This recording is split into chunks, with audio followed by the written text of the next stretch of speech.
Happy New Year. Can you believe it's 2025? It's the first Sunday of the new year. And if you're new here, if you're our guest this morning, my name is Troy Easton. I'm the lead pastor. And I get the privilege usually of greeting you and opening the scriptures with you. But today, instead of diving back into our series through the book of Exodus, we're going to kick off the new year by doing something a little different than we usually do here on Sunday mornings. I think it's going to be a blessing. And my hope is an encouragement to your faith today. This morning, instead of preaching out of the book of Exodus, I've invited 4 young adults to share with us this morning. 4 young adults who've literally grown up here in this church and who have served God and this community here for a really long time. And 4 young adults who have recently, in the last couple of years, taken some big risks to step out in faith, to grow in their faith, and join God in what He's doing in the world today through an organization called YWAM. And I'm really excited about the opportunity for you to hear a little bit more from these young people. And so what I want to do is invite you to welcome them up with me. Their names are Sam Fegley, Brianna Price, Elijah Blow, and Katia Moen. Would you welcome them with me?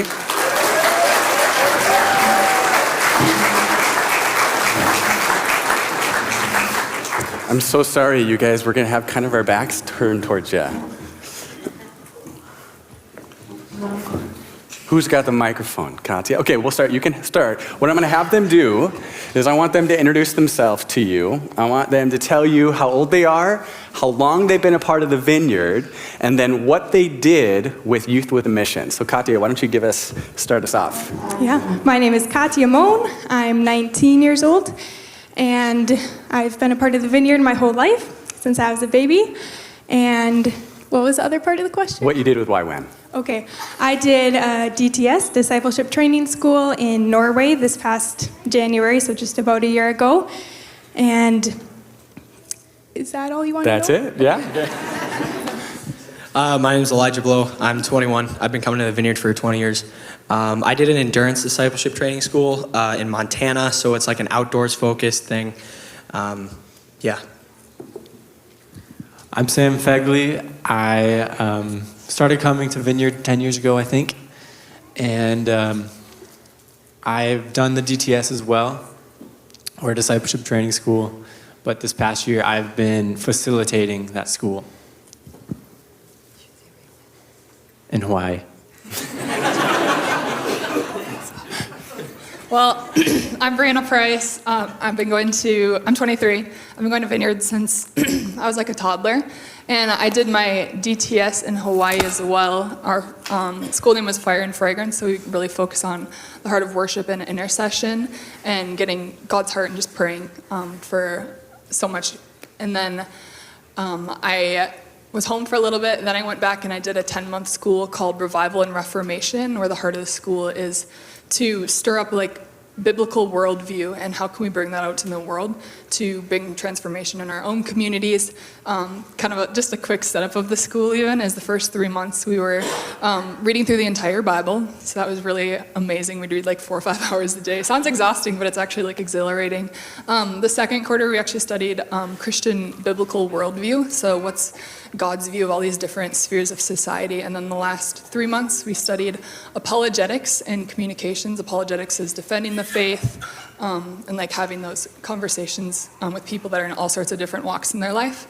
And then to end that, I went on outreach in the UK, where I got to focus on youth, help with the Send in England, go help out a local church in Scotland, and pioneering a ministry there.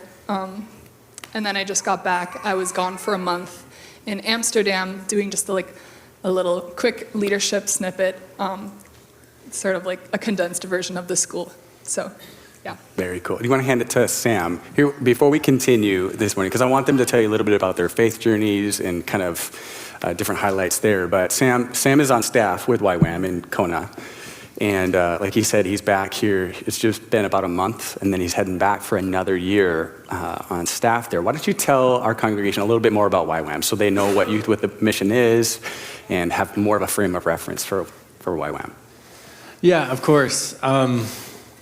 So Youth with a Mission, it's a relatively new organization, maybe 70 years or 50 years, I don't remember. But at the time, it was revolutionary because before this organization, youth in missions wasn't really a thing. Like if you were young, the path to be a missionary was a long road. And so the founder and his wife, their names are Lauren and Darlene Cunningham. Their vision has been sending waves of young people, that waves of young people would wash on the shores of every continent, every island, until the fulfillment of the Great Commission, which is in Matthew, the end of Matthew, and also Luke. There's 2 places you can find it. Yeah. And yeah, the Great Commission is every nation, go and make disciples of every nation. It's what the Vineyard is about too, you know. Making disciples that make disciples. That make disciples. There's 3. There's 3. Yeah, and so yeah, the organization is worldwide. Youth from every nation to every nation. So it's not just like American kids going out. It's like African, Asian, European, everyone to every nation. And it's really cool, just like, well, I won't get too much into like my story yet, but it's really big. It might be one of the biggest missionary organizations in the world, which is kind of sneaky. No one really knows about it, but yeah. Sure, go ahead. Yeah, even to add a little bit, kind of like the basic layout is that you do this DTS, which is what all of us did. So it's 3 months in that specific location that you choose. And then you have a different speaker each week, and you're going through all these different curriculums each week of like, how can you hear the voice of the Lord? Like, how do you do missions? How do you do evangelism? So it's all of these really kind of like core Christian things, because there's people coming in from all different walks of life. Some of them just became a Christian yesterday, and some of them have been Christians their whole life. So it's just kind of like, how can we build your foundation as a believer to then actually get you so fired up in your faith that you're just ready to go out to the nations and to share with those around you. So then after your lecture phase, we call it, you do your outreach phase, which is then 3 months, whichever nation you get a chance to pray over and choose your top 3. Like I went to Paraguay for my DTS for 3 months. And yeah, so then you're doing different focuses, whatever that nation sort of needs. It looks like lots of evangelism typically, lots of prayer, worship every day too as a team. So it's just a great way for youth to also get to grow up and see leadership from young ages too. So that's a little bit more like practically to what a DTS even looks like. Why don't you hand it to Katja? Katja, you know, your DTS was in Norway. So Katja went to Norway for her discipleship training school. So then where did you go again for your outreach phase? I went to Papua New Guinea, which is just north of Australia. And then how about you, Elijah? Because you were stateside for your DTS. Yes, sir. In Montana. Where did you go for outreach? I went to Nepal. Yeah. Nepal. We did a week in Washington because we had seven of our 8 students felt called back to the States for like missions work. So it was kind of cool that God had orchestrated. They had planned that before knowing who the students were going to be. And it was really cool just to kind of see God working. And then we went to Nepal for 2 months. So that's so yeah. cool. So, you know, what's unique from the seat that I get to have as, you know, a staff member here at the church is we literally have watched these young people grow up in the faith. You know, they were raised in homes that follow Jesus, faithful attendance at a local church here in town. And so you know they are growing up in an environment where they know truth, and they're being discipled by their own moms and dads. But then these young people sign up for YWAM, and they leave home, and then they go to an environment where they're in kind of like an Instapot, or like a pressure cooker of discipleship. And on one hand, like as an adult watching young people do that, I'm always like, oh, I wonder what it's gonna be like. You know, are they gonna come back ever? You know, are they gonna like traipse the world or what? But these young people, they come back so fired up for the gospel, to follow Jesus, to obey him, and to learn the scriptures. And it's an unbelievable gift to the local church to have young people who are passionate about the gospel step back into an environment like this, because, you know, they're in their early 20s, but like we look at them and we're like, wow, if I could have faith like that, So I just feel really encouraged and inspired by these young people. And what's unique about these 4 is they literally have served here and participated in what God is doing in ministry here. So it's really, really cool. Why don't you guys, you guys grew up in the church, you grew up in Christian homes, you each have your own faith journey story. Maybe if you, Bree, you want to start, you want to hand the mic to Bree. Was there a moment in your life, in your faith journey, where things changed or where you started to see things a little differently or more personally for you? Why don't you give us a snapshot of that? Yeah, so born and raised in the church and everything. I'd say like a little bit of backstory before we even get to like where I feel like my walk changed a lot. So growing up in the church, honestly, I had lots of like, excuse me, lots of like head knowledge about Christianity, and I know all the good and right things to do. Like I would say just in general, I'm a person that has like high morals and definitely a value for those. So kind of like the Christian doing was really easy for me, but I think I was always kind of missing like, what does it mean to have a relationship with Jesus and to like seek him? Because my prayer life, I was an athlete, so I'd pray a lot during basketball games or volleyball games, like, Lord, help us win, please. I'd come to church and I'd go to youth group and I'd say I'd soak up stuff really well, which actually is like a gift of the Lord in hindsight, but I didn't always know how to like use that knowledge and how to engage in a relationship with Jesus. So kind of fast forward to, I went to college at Valley City State University. I had the honor of getting to play volleyball for a season and basketball for 3, and that was a really big part of my testimony during that time. Sort of actually the end of my freshman year, I was counting, and now it's been like 5 years, which is kind of crazy. But it was actually freshman year, New Year's Eve. I had been playing in basketball now. I think I'd gotten like 10 games in, and I was actually going up for a layup and my ACL tore. So that was a really hard thing for me, but I just tried to do my best to get over it and to just cheer on my team along the way and everything. And I was just like so determined to get back out on that court. I did my best in everything that I did as far as rehab, never shortcutted anything. And so fast forward 8.5 months, I get cleared to play again, so now I can play live basketball on the court. I was absolutely thrilled. 3 days into practice, we're playing live, and then I actually tear my ACL again. And it was absolutely like traumatizing for me to know that I had done everything right, because I knew how could this happen? And that was a moment that was really hard for me. But God brought like so much redemption through it all, because he actually taught me like what it means to have dependency on him, because it was then that for the first time in my life, like I couldn't do it out of my own strength. For the first time I was experiencing like anxious feelings, honestly I would like gag and like dry heave at the thought of like basketball and like doing that stuff, because I just had no faith and no trust in myself. And during that time, even between my first surgery and even in my second too, I also honestly really gave into the ways of the world. Going out, participating in knowing what I shouldn't have been doing with boyfriend and stuff at the time. And I kind of just really gave into worldly things. And through that all, actually, I started to realize like I can't do this on my own. When all this anxiousness was just building up in me, I was like, God, like I need help. And it was like during those moments that I actually realized, like, okay, I remember like growing up and people saying like, hey, like God's word is like a light and it'll help you. And, like God says, do not fear. So I was like, how can I do that right now? And how can that be said so easily? Because it just didn't seem easy at the time at all.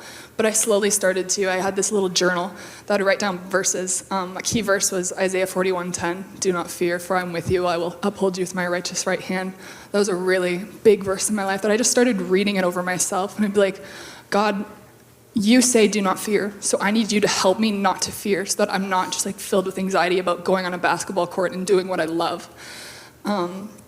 So honestly, that kind of started a train of how scriptures really changed my life, actually. And I began to it started off with just verses, because I never really read the Bible growing up. I was like, I get it at church, that's good enough. And so then I actually started to get a hunger. I was like, wait, if just simply reading these verses helped me to surrender my anxieties to the Lord, like how much more can he help me if I actually start to understand who he is through this book? So I kind of started to get more hungry for the word and to get into it. And it's just crazy how Holy Spirit speaks through the word. it's just so cool. And I would say a really marking moment actually with even discovering God's character in my time of reading the Word is when I was in my DTS. Actually, we have this big prayer room that you can go to at any time. It's open 24/7. There's usually worship going on, but it's just where you can sit down and have time with the Lord. And I was doing so, and I was reading John 13, and all of a sudden I just began weeping. And it was like I was reading about Jesus and how he washed the feet of his disciples, and how then immediately after he's like, I'm going to be betrayed, and he's talking to his disciples, and they're like, by who? And all of a sudden, like, the personhood of Jesus like came to life for me, and I don't fully know how to explain it, but I realized like he was a man, like if he's the King of heaven and he's washing his disciples' feet, and also like an all-knowing God that we serve to, that like he knew what was about to come. He knew that Peter was going to betray him. He knew that Judas was going to betray him too. Well, Peter was going to deny him, but he knew that that was going to happen. And also like what really got in my heart is I think that Jesus knew that Judas was also going to shortly kill himself. And just like the sorrow of that these were truly like his best friends. And that stuff just really came to life for me. So I would say just like what has changed my walk in general is like the Word, and like not being easily satisfied with just a verse or two, but like how can I understand God through the lens of the scriptures that reveal him. Yeah, that's really cool, Bree. Very cool. Isn't that cool? Yeah.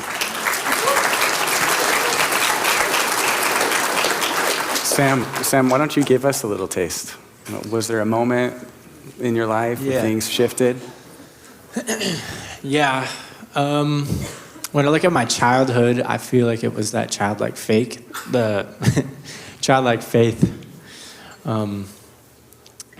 Just like a really precious, pure looking for the Lord. As I was going to school, high school, middle school, I kind of focused on my studies and sports and friends and things like that. And God got smaller and smaller in my life. And so small at one point, to the point where like I was like didn't want to go to church. Like if I didn't have to go to church, I was celebrating because I could play video games till like 3 a.m. the night before, and didn't matter. But the moment for me was the summer before senior year. So I'm 17. And, you know, it's time to make decisions. I didn't know what to do with my life, and I didn't really want to do anything. I didn't really have, like, something I was passionate about. And that was when, I was just, man, it would be so nice to just know if God was real, because then the choice is obvious. Like, if God's real, who am I to disobey him? Like, that doesn't make any sense, and of course that would be a terrible idea, because he holds all power. He chooses my fate. And then my mom walked in with a note that I had written in my youth, and the contents of this note was so profound for my life. It was actually, I think I already said this, but I had wrote it like 7 years earlier when I was 11 years old. And it was just like a portal to my faith that I had back then. And I was just so aware of how long and how far I had drifted from that faith. And I was just weeping and weeping because I knew what that moment was. It'd be the moment I'd be talking about for the rest of my life. That God orchestrated that moment to happen, to pull me back to himself. And he revealed himself to me as true. And so I follow God because he's true. If he's not true, then let's not follow God, you know? But because he's true, and just like the deeper you go with him, and the more you read the scriptures, the evidence is just so overwhelming. And then after that, I would go and do YWAM. Before I went to YWAM, I would say I lacked joy in my life. And I think just the short part is like, I really being in a community that's centered around God and that everyone is there for Jesus alone. And it just like pleases that part of my mind that demands that things make sense. Like, if Jesus is real, then why aren't we doing this? And just to be in a community that we're doing it, that we're living for God, worshiping Him many times a week and reading the Bible and learning about the important things. Yeah, it was super refreshing, super fun even. I couldn't believe how much fun it was.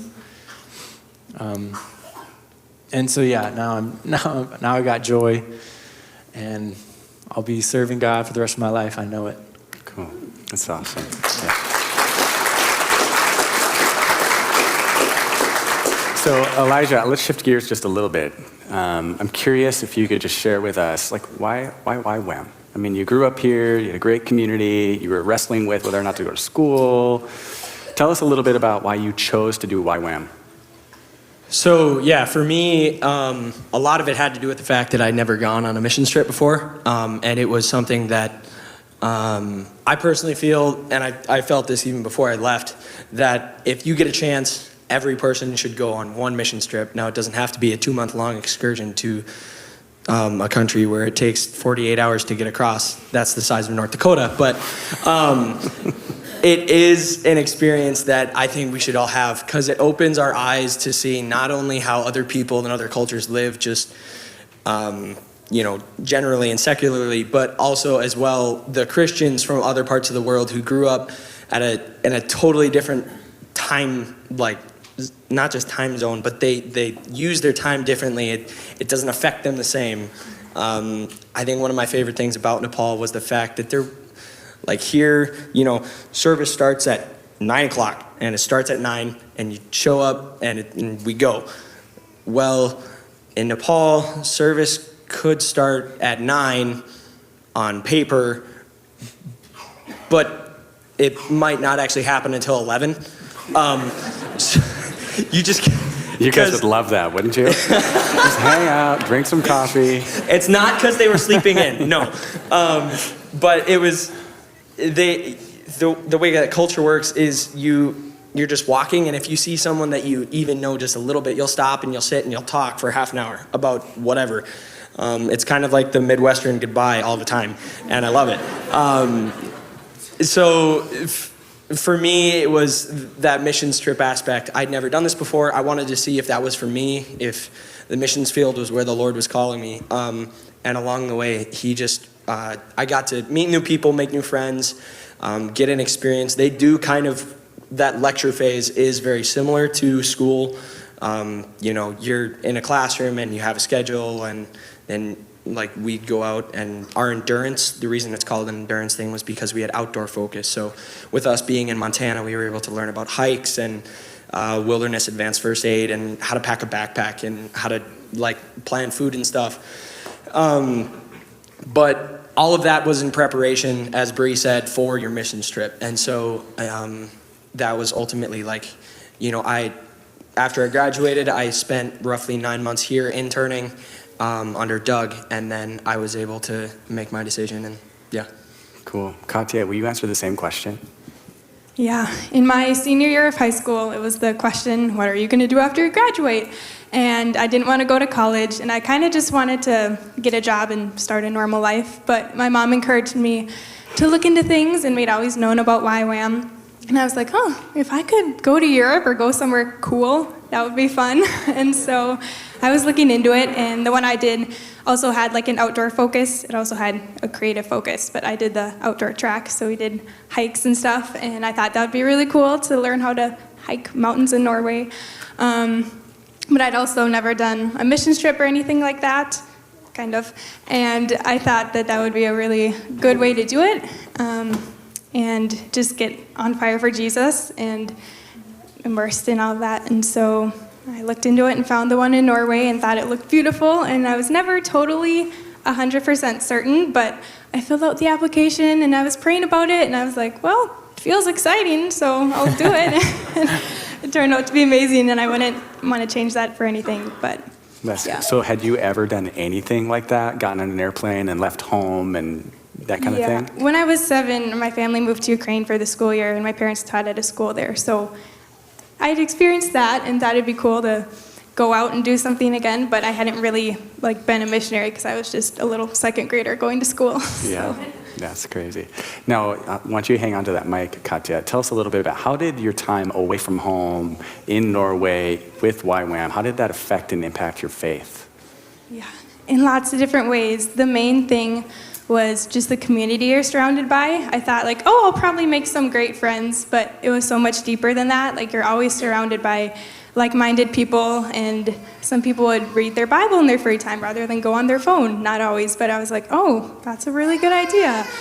And you get close with some people, and you just know each other more than just hanging out and stuff. And there were opportunities for deep conversations and challenging each other and just being there for each other and your friends. So the community was a big thing that changed me, and realizing that you need that community and people that you can be close with and stuff. But then outreach also changed me a lot.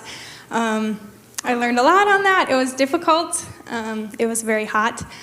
But through all the ups and downs, God was always faithful, and I learned a lot about his character and nature. A lot of that was head knowledge, but then through YWAM, in the lecture phase and in outreach phase, I saw God's character, and in times we were in a bush village and we were short on water and food, and we literally had to trust God for those things. And so learning that he is provider when you don't have much, and then he's also provider when you have everything you need, and learning to be content whether you have plenty or little. Mm-hmm.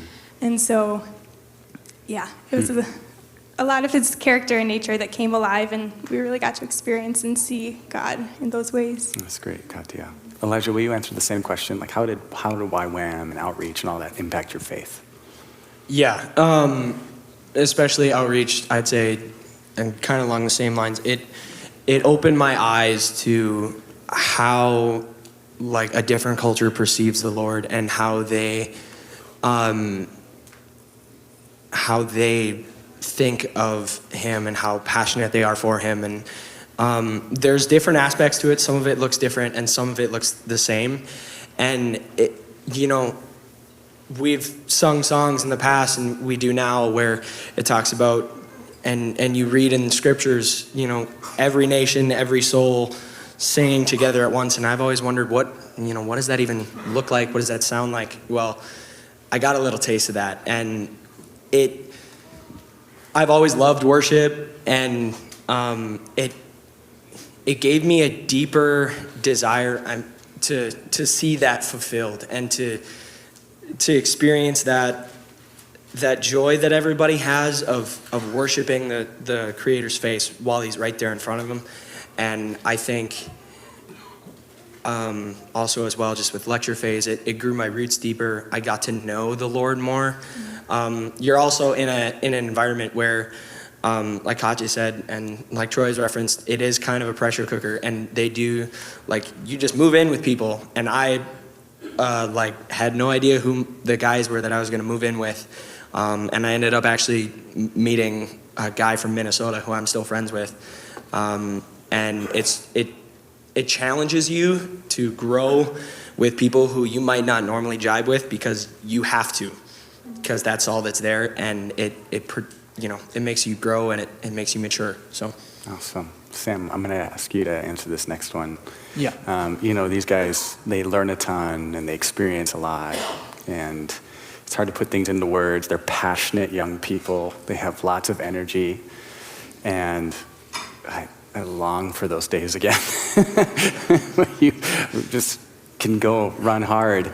But God has put something in your heart too, he's stirring up passions and stuff inside you. So Sam, maybe you could share, if you could tell the congregation one thing, if you had a message, if I said, hey, preacher, number one message to this community, what would it be today?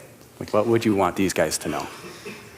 Yeah, it's in line with what I've said already, just that he's true, and he's real.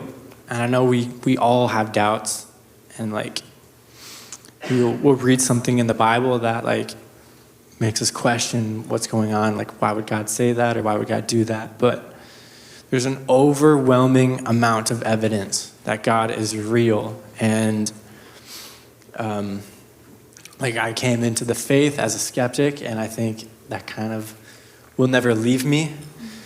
So yeah, I love the truth. When I see a lie being broadcasted, it makes me so angry, because truth and knowing the truth is a human right. It's not, it shouldn't be hard to find. It should be the thing that we push the hardest, is the truth. And if God is real, the implications, like everything else about the faith, falls in line. Like, that's the foundation, is that we believe in the truth. And if you're living in the truth, it should feel like being in the light. Like, things make sense that didn't make sense. And you know how to walk now that you're in the light. And so, yeah, that's my message for my whole life, and that's what I'm doing. I was in Cambodia, that's what I do in Cambodia, that's what I do in Hawaii, and that's what I do here. And so I love opportunities I can have to just that one message, just that God is true, and the implications.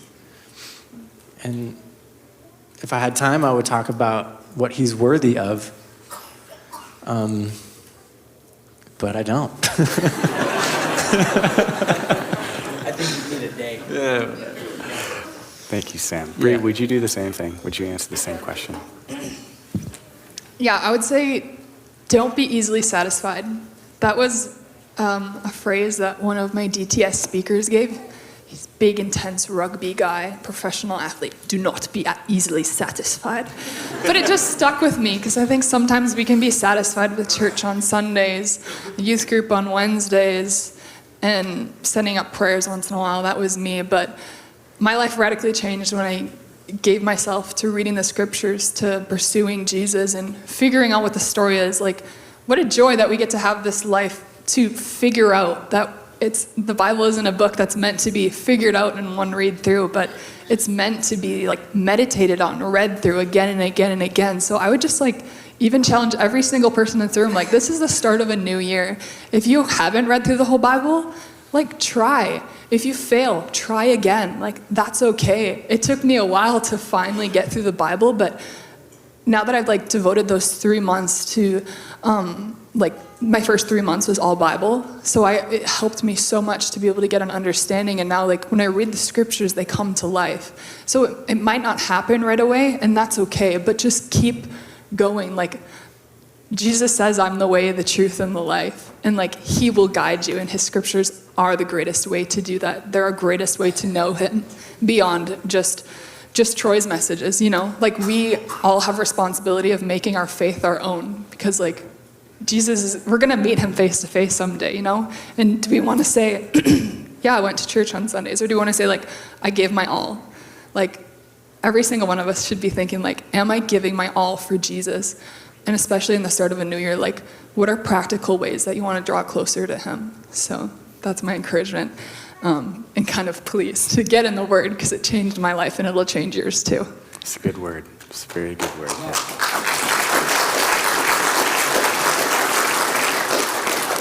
Do any of you have anything else you feel like you would like to share with the congregation today? So one thing about this group of young people too is each of them, went to YWAM, and our church was able to help a little bit to send them. And, that's possible because of your generosity as well. So just a quick thank you to the community for helping us as a community send young people out and to enable them to take risks and say yes to the Lord and spread their wings a bit. So anybody else have anything you want to say? I would just say thank you to you all too. Growing up in the church has been great, having such amazing support. And even a last bit, also let's disciple the younger generation too. That's another part of my heart that I didn't really get to, but we have such a call to help disciple the younger generations and to raise them up. So I want to thank you guys for helping to raise me up and encourage you to continue to help raise up other youth. Can I piggyback off that? Yeah, so they say it takes a village to raise a kid, and I know that's like, oh, that's cliche, but it does. And it's, especially for me, it wasn't just my parents who disciplined me, you know. I have many surrogate mothers who have called me out on stuff in my life, and it's helped me, and they've all been part of this community especially. And so this community is where I found my deepest friendships, and those are the ones like that have helped me grow. And so I would say just, yes, absolutely. I agree with Bree. This next generation, like, pour into them, because you never know what one moment with them is gonna have an impact on with the rest of their life. So yeah, Troy was being very humble. You guys literally are the only reason that I was able to go to YWAM. So thank you guys. So good. So good.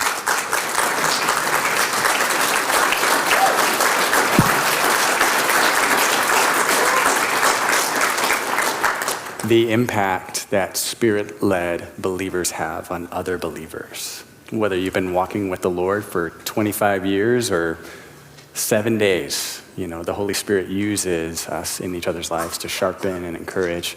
And just the power of that in young people's lives. I mean, I just think it's the grace of God to see 4 young people who've said yes to Jesus and are still passionately following hard after him. It's such a gift. I have just a cheesy story to share with you. About a year or 2 ago, we were at an overflow, which there's an overflow tonight, and it's just an extended time of worship where we get to sing songs that are true and that praise Jesus. And in that process, that opportunity to like come before the Lord and worship, God usually blesses us also with an encounter with his presence and a taste of who he really is and what he's like. Anyway, we're at an overflow night. My whole family's here. We have 5 kids.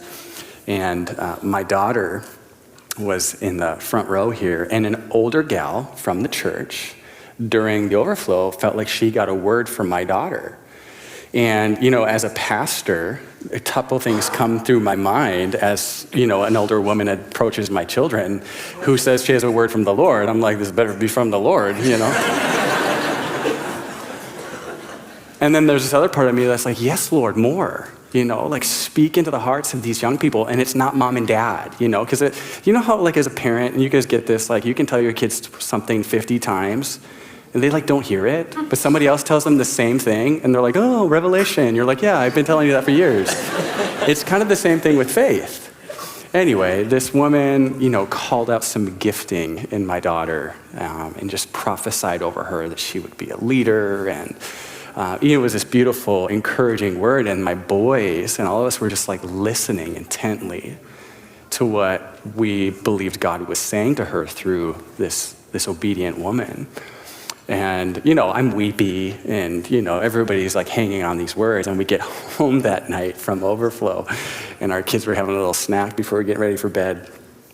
And my daughter sitting at the table, and she goes, raise your hand if you feel blessed by the Lord tonight. And this is so out of character for my daughter. And but she pops her hand up, and I pop my hand up, and the boys were like, you're just saying that because you get a word from the Lord. And you know what? I'm glad my kids are jealous that they're others. Yes, they're hearing from the Lord. It just is this powerful reality. When we walk in the truth, are led by the Spirit, God chooses to use us in our obedience to be an encouragement to people who are young, who need to have those words to hang on to. And you guys, we've gotten to watch these guys grow up, and it's not over yet. And you know what's really unique is these are the ones that are leading us consistently. I mean, you see these folks up front all the time. So anyway, we got to pray. But if you have questions about YWAM or want to know more about their stories, you guys can pull them aside here after the service. Why don't you guys just hang out towards the front, and then people can come chat with you. Prayer team, after I pray, you guys can come forward. And if you want to receive ministry today for anything that's going on in your life, even if God is like laid on here, man, I just wish I could see more clearly like these guys do, the truth, and walk in that. Let's ask the Lord for that. Let me pray, and then I'll dismiss you. Jesus, thank you for your grace today, and just for the encouragement to sit with people who have a little bit of a different story than we do. God, thank you that the unifying theme here is you, Jesus, the truth of the gospel and your word. God, I pray that you would continue to light us up as a community. God, make us a people with strong, courageous, bold faith. God, make us to desire your word and pursue you and your heart continually. God, make us to be a people, God, who make you number one. Lord, please bless these 4 young adults. Please continue to bless their journey, their faith walk. God, the risks that they take. Sam, as he prepares to head back for one more year, God, we ask for grace, protection, favor. God, your kingdom to come and your will to be done. In Jesus' name, amen. Thank you so much for being here today. Prayer team, if you guys would come up. You're dismissed. Thanks for joining us.